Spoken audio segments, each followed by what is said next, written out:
আমাদের এজেন্ডাই আজকে ছিল যে আদার্স কমপ্লায়েন্স ইস্যু, যে ইস্যুগুলা এই সময় সবচেয়ে বেশি ভাইটাল, আমরা এবার কমপ্লায়েন্সে আসতেছি। এটা একটা আমরা গ্রাফ দেখিয়েছি, হিস্টোরিক্যাল ট্রেন্ড, যে বাংলাদেশের গার্মেন্টস গুলার এক্সপোর্ট গুলা কিভাবে এক্সপোর্ট বাড়তেছে, গার্মেন্টস বাড়তেছে, সেটাই। এবং সেটার মাইলস্টোন হিসেবে আমরা বলছি যে 1995 সালে 100% আমরা চাইল্ড লেবার ফ্রি করেছি বাংলাদেশে। এখনো পর্যন্ত আমাদের যত ধরনের ইন্সপেকশন আছে, কোন ধরনের চাইল্ড লেবার পাওয়া গেছে এরকম ইতিহাস নাই, জিরোতে নিয়ে আসছে। এবং এমএফএ কোটা ফেজ আউট, এক সময় আমেরিকাতে আমাদের বাংলাদেশের জন্য কোটা ছিল। কোটাটা এরকম যে একটা বছরে বাংলাদেশ থেকে কত ডজন মাল কোন আইটেমে আমেরিকাতে প্রবেশ করবে, এটা একটা এলডিসি কান্ট্রি হিসাবে বাংলাদেশকে আমেরিকান গভর্নমেন্ট তখন একটা কোটা ধরে দিয়ে হেল্প করেছে। কিন্তু এরপরে 2005 সালে কোটা উঠে গেছে। আমরা ভয় পাইছিলাম যে এই মুক্ত বাজার অর্থনীতি যে সব দেশ ওপেন, এখন কম্পিটিশনের প্রাইসের সাথে কোয়ালিটির সাথে বিট করে অন্যান্য দেশের সাথে আমাদের এক্সপোর্ট করতে হবে। কিন্তু কোটা উঠে যাওয়ার পরেও আমরা আমাদের এক্সপোর্ট গ্রাজুয়ালি বাড়ছে এবং আমরা সেই পরিমাণ ধরে রাখতে পেরেছি। এটা আমাদের এই সময়ে আমাদের 5000-6000 এর মতো গার্মেন্টস ফ্যাক্টরি, কিন্তু বিজিএ নিয়ে আমাদের 2013-14 সালে মানে 2012-13-তে যেখানে 5600 ছিল, 13-14-তে আমরা কিছু ফ্যাক্টরি আমরা নিজেরা মেম্বারশিপ বন্ধ করেছি এবং কিছু ফ্যাক্টরি নিজে থেকে বন্ধ হয়ে গেছে। কিন্তু অলরেডি আমাদের এই মুহূর্তে আমাদের 6000 উপরে বিজিএম এর রেজিস্ট্রেশন চলতেছে। কিন্তু রানিং ফ্যাক্টরি 2013-14-তে 4536টা ছিল। এবং এমপ্লয়মেন্ট এখানে 40 লাখের মতো গ্রাজুয়ালি কিভাবে বেড়ে আসতেছে 2013-14-তে, বর্তমানে যেটা প্রায় 45 লাখ। ইকোনমিতে কন্ট্রিবিউশন আমরা প্রথমে বলেছিলাম প্রায় আমাদের আজকে ভাইস চেয়ারম্যান স্যারও বলেছেন 81.16% আমরা আরএমজি থেকে, গার্মেন্টস থেকে ন্যাশনাল ইকোনমিতে আমরা কন্ট্রিবিউট করি।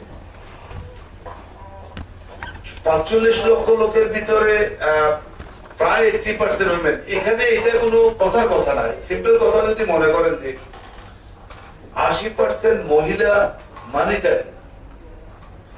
আমরা এখানে যদি 100 জন পুরুষ থাকি, 100 জন আমরা যদি ইয়ারলি 1 লক্ষ টাকা আমরা 100 জন পুরুষ মানুষ আর্ন করে, এই গার্মেন্টস সেক্টর হওয়ার আগে যে মহিলা মা বোনরা যারা গ্রামের বাড়িতে থাকতো, আনইউটিলাইজ শ্রম ছিল, আমাদের এই 100 জনের এক্সপোর্ট ঠিক রেখে 100 জনের আমাদের অ্যাক্টিভিটিস ঠিক রেখেই ওই গ্রামের মহিলাদেরকে এনে আমরা টোটাল 81% ইকোনমিতে প্রায় 24-25 বিলিয়ন ইকোনমিতে কন্ট্রিবিউট করতেছে। অর্থাৎ কি, আমরা যদি আবার পুরুষরা যদি কাজ করে এই 24 বিলিয়ন ইকোনমিতে ইউএস ডলার কন্ট্রিবিউট করতাম, আমাদের এখন আমরা ফ্রি থাকলে অন্য জায়গায় কাজ করে অন্যভাবে আর্ন করতে পারবেন। অপ্রচলিত আনইউটিলাইজ শ্রম গুলোকে ইউটিলাইজ করে আমরা এই 25-25 বিলিয়ন ইউএস ডলার ইকোনমিতে কন্ট্রিবিউট। অর্থাৎ এটাই যে যেই মহিলারা অজপাড়া গায়ে আনইউটিলাইজ করে থাকতো, তাদেরকে এনে আমরা এক্সপোর্ট করে 24 বিলিয়ন ইকোনমিতে কন্ট্রিবিউট করলাম। তো এখানে এই জিনিসটা দেখেন, আমরা বলেছি যে আমি শুরুতে বলেছিলাম food, accommodation, clothing, transport, mobile, entertainment, soap, shampoo, hair oil, fairness, lotion, toothpaste. একটা গার্মেন্টস এর ওয়ার্কার আমরা মাসের শেষে 5000, 6000, 7000, 10000 একটা ওয়ার্কার কাজ বেতন পেয়ে কি করে, এই করার কন্ট্রিবিউশন হচ্ছে কত বিলিয়ন, কোন খাতে গার্মেন্টস এর ওয়ার্কাররা গার্মেন্টস সেক্টর কন্ট্রিবিউট করে, তারই একটা চিত্র। ফুডে 100 বিলিয়ন টাকা, অ্যাকোমোডেশন যারা থাকার ব্যাপারে 80 বিলিয়ন, ক্লথিং কাপড় চোপড় পরে জনিপ্রিন্ট শাড়ি যে মহিলারা থ্রি পিস গুলা কিনে গার্মেন্টস সেক্টরে কাজ করে 15 বিলিয়ন টাকা ইয়ারলি বাংলাদেশে পারচেজ করে। ইভেন মোবাইল ইউজ করে, ট্রান্সপোর্ট ইউজ করে, সাবান শ্যাম্পু ইউজ করে, প্রত্যেকটার একটা working condition improvement post Rana প্লাজার পরে আমরা ওয়ার্কিং কন্ডিশন ইমপ্রুভমেন্টের জন্য কি করলাম, এনভায়রনমেন্টাল সাস্টেনেবিলিটি, যেটাতে পিএসিটি প্রোগ্রাম আমরা ডাচ গভর্নমেন্টের সাথে ওয়ার্ল্ড ব্যাংকের সহযোগিতা করেছি। টিটিবিসি একটা প্রোগ্রাম আমরা এনভায়রনমেন্টাল অধিদপ্তরের সাথে নিয়েছি। ডিএজেড এর সাথে ট্রিজ একটা কর্মসূচি আমাদের চলতেছে, অর্থাৎ এনভায়রনমেন্ট যাতে করে ইটিপি গার্মেন্ট সেক্টর পরিবেশের কোনো ক্ষতি না করে সেটার জন্য। কম্পিটিটিভনেস এনহ্যান্সিং, যেটা মিনিমাম ওয়েজ আমরা বাড়িয়েছি, প্রোডাকশন কস্ট আমাদের বাড়ছে, ওয়ার্কপ্লেস সেফটিতে আমরা ইনভেস্টমেন্ট করতেছি, ফিনান্সিয়াল ইনভলভমেন্ট হচ্ছে, প্রোডাক্টিভিটি ইমপ্রুভমেন্টের জন্য আমাদের ইনভেস্টমেন্ট লাগতেছে। ইন্ডাস্ট্রিয়াল রিলেশন, যেটাতে জিএসপি ইস্যুতেও গভর্নমেন্ট আমেরিকান গভর্নমেন্টের একটা চাপ ছিল, labour act, labour law amendment করা, বেটার ওয়ার্ক প্রোগ্রাম করা, যেটা আইএলওর সাথে বিজিএমই করতেছে, এবং ট্রেড ইউনিয়ন রেজিস্ট্রেশন দেওয়া, যেটা আইএলও কনভেনশন অনুযায়ী শ্রমিকদের কালেকটিভ বার্গেনিং এবং নেগোসিয়েশন স্কিল এনশিওর করার জন্য ট্রেড ইউনিয়ন দিতে হবে, সেটা আমরা দিয়েছি। অলরেডি প্রক্রিয়াধীন চলতেছে। সেফটি রিফর্ম, যেটা ওই ন্যাশনাল অ্যাকশন প্ল্যান, আইএলও, বিজিএনই এবং কুয়েট মিলে আমরা ন্যাশনাল অ্যাকশন প্ল্যানে কাজ করতেছি, অ্যাকর্ড এবং অ্যালায়েন্স কাজ করতেছে। রিমেডিটিং ফাইন্যান্সিং, যেটাতে আমাদেরকে এই ইস্যুতে ফাইন্যান্স করার কথা, জাইকা, ওয়ার্ল্ড ব্যাংক, বাস্তব হচ্ছে যে অ্যাকর্ড এবং অ্যালায়েন্স সেফটি ইস্যুতে এখনো পর্যন্ত খুব দুই একটা ফ্যাক্টরি ছাড়া ওই ধরনের ফাইন্যান্সিং জিরো। আইএলও এবং বিজিএম এর সাথে আমাদের বেশ কিছু প্রোগ্রাম চলতেছে কমপ্লায়েন্স ইস্যুতে, যেগুলা ইমপ্রুভমেন্ট ওয়ার্কিং কন্ডিশন নিয়ে রেডিমেড গার্মেন্ট সেক্টর আমরা কাজ করতেছি আইএলওর সাথে জয়েন্ট ভেঞ্চারে। বিল্ডিং এবং ফায়ার সেফটি নিয়ে আইএলওর সাথে বা বিজিএমই কাজ করতেছে। রিহেবিলিটেশন স্কিল ট্রেনিং প্রোগ্রাম, আমরা বাংলাদেশের অন্তত 36টা জেলায় আমরা মেশিন দিয়ে ফ্রি থাকা খাওয়া দিয়ে ওই এলাকার লোকজনকে ট্রেনিং দিয়ে ঢাকা এনে আমরা চাকরি দিতেছি, অর্থাৎ ওদেরকে ট্রেনিং দিয়ে আমাদের খরচ দিয়ে ঢাকা এনে এমপ্লয়মেন্ট। আমাদের ফায়ার সেফটির জন্য 10 জন ইঞ্জিনিয়ার আমাদেরকে অ্যাপয়েন্টমেন্ট দিচ্ছে এবং কাজ করতেছে। আমাদের এক্স ফায়ার সার্ভিস অফিসিয়াল 35 জন ফায়ার সার্ভিস ট্রেন্ড অফিসিয়াল আমরা আমাদের আগের ফায়ার সেফটি সেলের সাথে যোগ করে প্রায় নিয়ার অ্যাবাউট 65% এখন ফায়ার ড্রিল এবং ফায়ার নিয়ে কাজ করতেছে।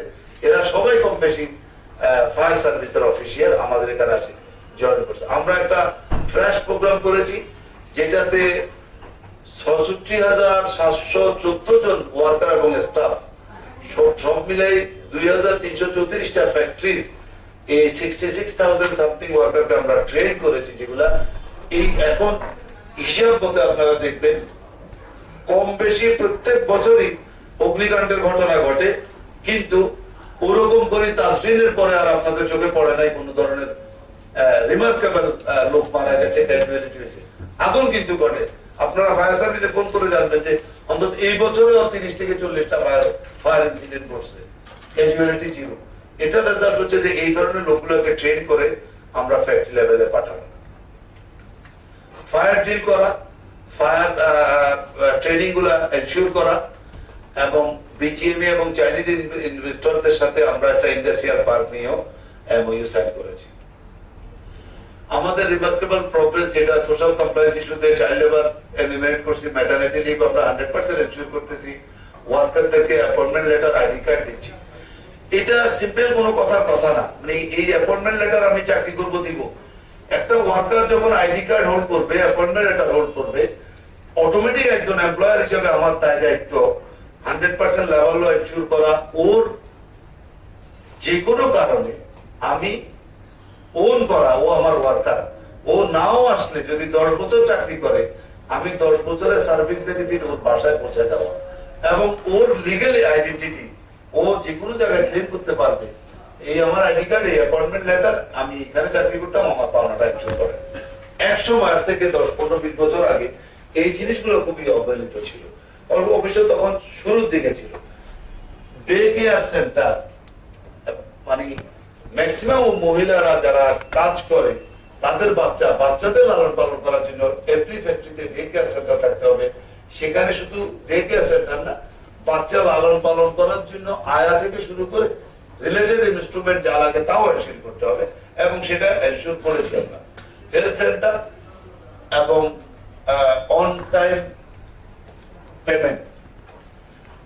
এখনো যে প্রবলেম হচ্ছে না, টুকটাক সমস্যা হচ্ছে না তা না, কিন্তু আমরা সেটা ম্যাক্সিমাম ক্ষেত্রে, এটা মিনিমাম ওয়েজ আপনারা 2006 থেকে আমরা একটা কম্পারেটিভ স্টেটমেন্ট আপনারা দেখবেন যে সবসময় টক শোতে, রেডিও, টিভিতে মালিকরা টাকা দেয় না, বেতন দেয় না।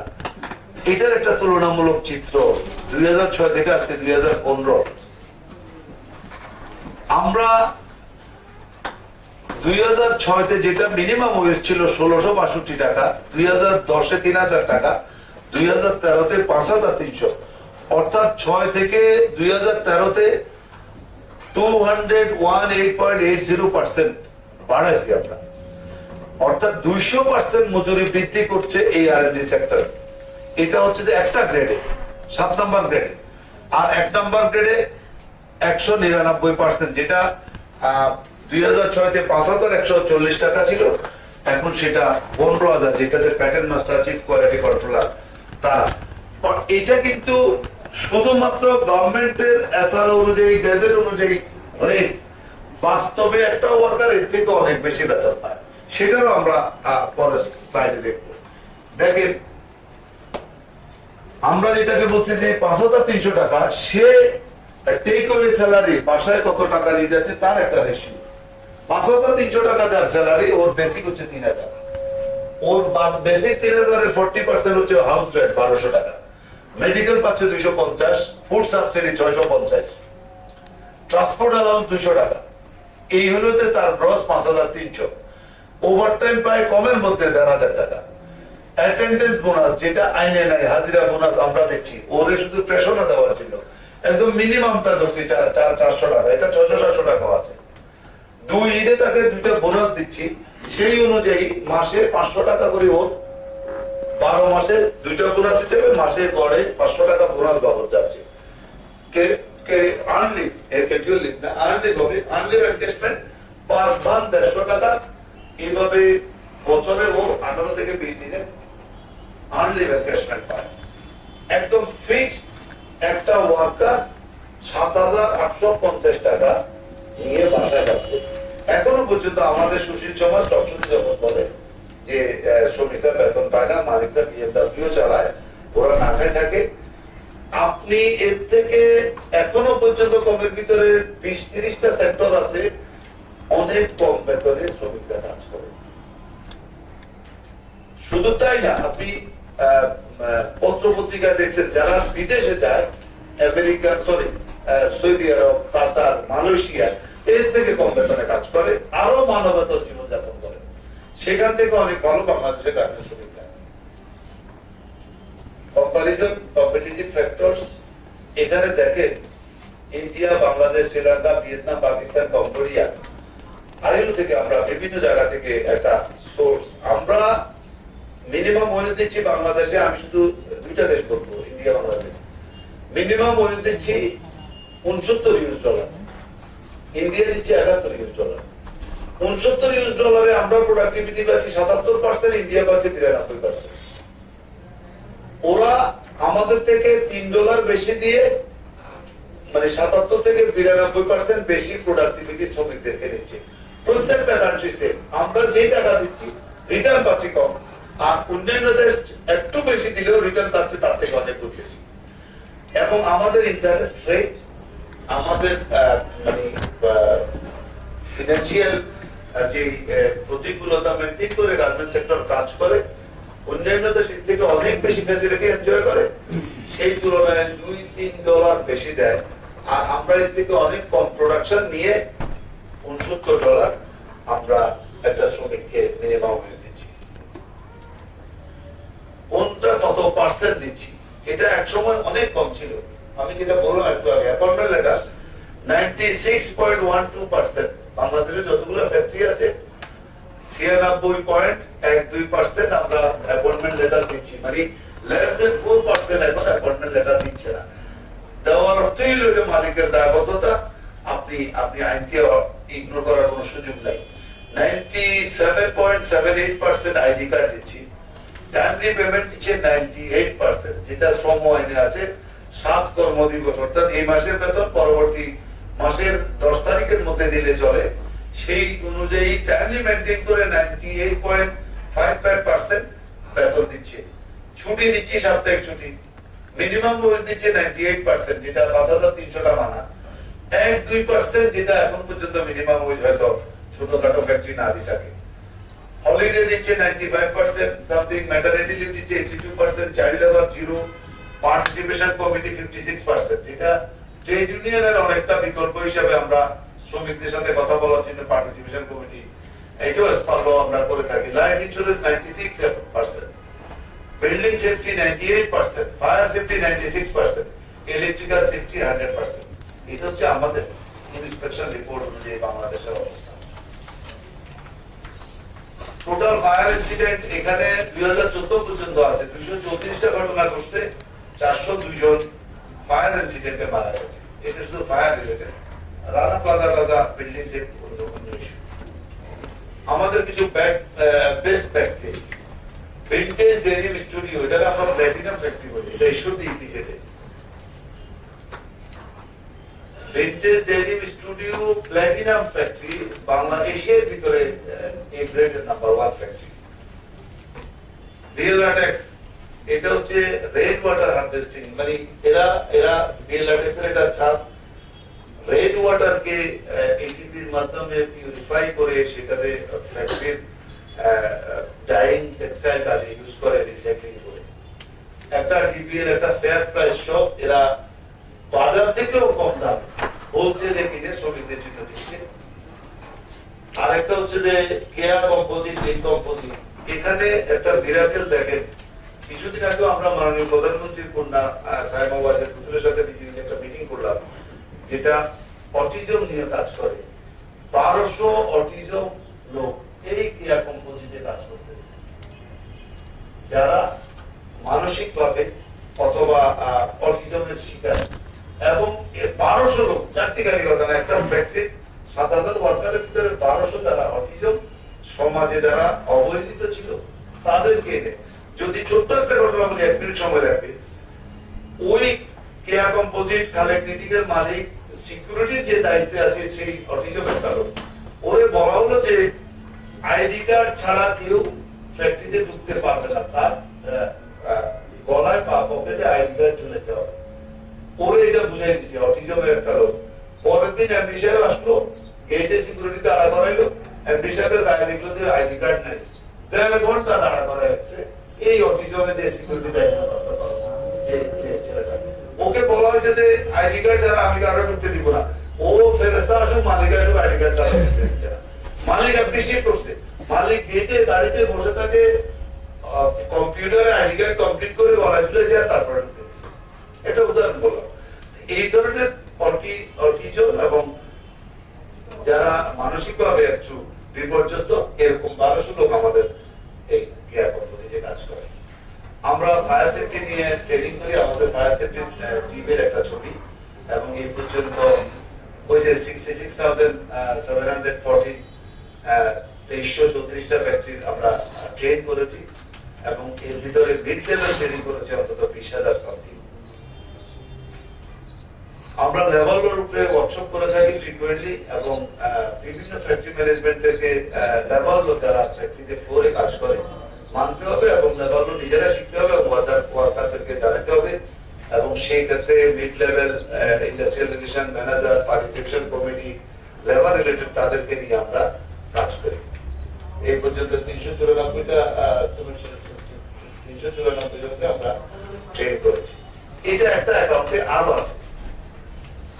গ্রিভেন্স ম্যানেজমেন্ট, আপনারা জানেন ফ্যাক্টরি থাকবে, ওয়ার্কার থাকবে, ওদের মালিকের সাথে দ্বন্দ্ব, টাকা পয়সা এগুলো থাকে। এটার জন্য আমাদের একটা কাউন্সিল কাম আরবিট্রেশন কমিটি আছে। এই পর্যন্ত 100 কোটি টাকার উপরে শ্রমিকদের আবেদনের থেকে মালিকদেরকে নিয়ে আমরা শ্রমিকদেরকে এনশিওর করেছি। শুধুমাত্র এই ধরনের চাকরি চলে যাওয়া, ছেড়ে দেওয়া, বাদ দেওয়া, ওদের পাওয়াটা এনশিওর করছি এই পিজিএপি গ্রিভেন্স ম্যানেজমেন্টের মাধ্যমে। এখানে একজন রিটায়ার্ড জজও আছে। হেলথ কেয়ার ইস্যুতে আমাদের বিজিএমই এর 12টা হেলথ সেন্টার এবং 2টা হসপিটাল, মিরপুরে একটা হসপিটাল অলরেডি কনস্ট্রাকশন চলে প্রায় শেষ পর্যায়ে, চট্টগ্রামের অলরেডি হসপিটাল রানিং 200 শয্যা বিশিষ্ট, এবং 12টা মেডিকেল সেন্টারের মাধ্যমে 100% ফ্রি আমরা ওয়ার্কারদেরকে ওষুধ এবং ব্যবস্থাপত্র ফ্রি দিচ্ছি। গার্মেন্টস এর ওয়ার্কারদের ছেলে মেয়েরা যাতে পড়ালেখা করতে পারে, আমাদের স্কুল আছে, সেই স্কুলে 100% ফ্রি আমরা পড়াই এবং টিচারদের বেতন সব বিজিএমই থেকে আসে। এছাড়াও আমাদের একটা university BUFT, BGME university of fashion and technology, যেখানে 6000 স্টুডেন্ট প্রোডাক্টিভিটি, ম্যানেজমেন্ট, মার্চেন্ডাইজার এগুলোর উপরে 4 বছরের অনার্স কোর্স সহ মাস্টার্স এবং এমবিএ করতেছে, যেটা অলরেডি আমাদের নিজস্ব ক্যাম্পাস আশুলিয়াতে প্রায় 8 তলা পর্যন্ত ফাউন্ডেশন শেষ। আপাতত উত্তরাতে আমরা ইউনিভার্সিটি কার্যক্রম আপাতত না, তাও প্রায় 10-12 বছর চলতেছে। এখনো আমাদের 7000-এর উপরে ওখানে স্টুডেন্ট আছে। এন্টারটেইনমেন্টের ক্ষেত্রে আমরা এই পর্যন্ত কয়েকবার, যেখানে মাননীয় প্রধানমন্ত্রী উপস্থিত ছিল, গার্মেন্টস সেক্টর ওয়ার্কারদের ভিতরে একটা গর্ব গানের প্রতিযোগিতা, যেখানে 10 জনকে প্রত্যেকের 10 লক্ষ টাকা করে 1 থেকে 10 পর্যন্ত, এবং আপনারা দেখছেন চ্যানেলাইতে বাংলা ভিশনে লাইভ আছে, গর্ব একটা গানের প্রতিযোগিতা করি এবং এটাতে একটা ওদের ভিতরে গান শিখা প্রতিযোগিতা হয় এবং ওরা খুব খুশি হয় এবং আমাদের মাননীয় প্রধানমন্ত্রী এই প্রোগ্রামটাকে খুব বেশি অ্যাপ্রিসিয়েট করছে। প্রোডাক্টিভিটি ইমপ্রুভমেন্টের উপরে আমরা কাজ করতেছি ডিএফআইডি ইউনিটের সাথে, এবং যাতে করে যেই মিনিমাম ওয়েজ দিচ্ছি আউটপুটটা আর একটু বাড়ে সেই লক্ষ্যে। তবে এটা খুব কঠিন কাজ, এতগুলো ফ্যাক্টরিতে প্রোডাক্টিভিটি বাড়ায় না। ইউনিটো এবং ডিএফআইডির ফিনান্সে অলরেডি কাজ চলতেছে। ফাইনালি আমরা প্ল্যান ওয়াইজ গার্মেন্টস সেক্টরকে রিলোকেট করার জন্য ঢাকা শহরে গার্মেন্টস ফ্যাক্টরি গুলা যানজট থেকে কমায় আমি নতুন করে একটা ইন্ডাস্ট্রিয়াল পার্ক স্থাপনের জন্য চায়নার সাথে আমরা একটা এমওইউ সাইন করেছি, যেটা বাউশিয়া মুন্সিগঞ্জ অন্তত 300 একর জমি নিয়ে 3টা গ্রাম নিয়ে কাজ চলতেছে। অলরেডি ফর্মালিটি সবই শেষ। চায়না গভর্নমেন্ট সেখানে রেলিং, ইনফ্রাস্ট্রাকচার, পাওয়ার, রোড, ইভেন তো ওয়াটার লাইন দিয়ে কন্টেইনার ক্যারি করার পর্যন্ত অ্যারেঞ্জমেন্ট করে দিবে। শুধু আমাদের ফ্যাক্টরি ওনারটা ওদের থেকে 100 বছরের ভাড়া নিয়ে ফ্যাক্টরিটা রিলোকেট করে বাউশিয়াতে নিয়ে যাবে। এই কাজটা আমাদের চলতেছে। এটা কমপ্লিট হলে ঢাকা শহরের যানজট এবং ঢাকা শহরের ফ্যাক্টরি মাত্রা বেশি আরো কমবে। মোটামুটি আমরা চেষ্টা করেছি যে কমপ্লায়েন্স এবং সেফটি ইস্যুতে প্রায় একটা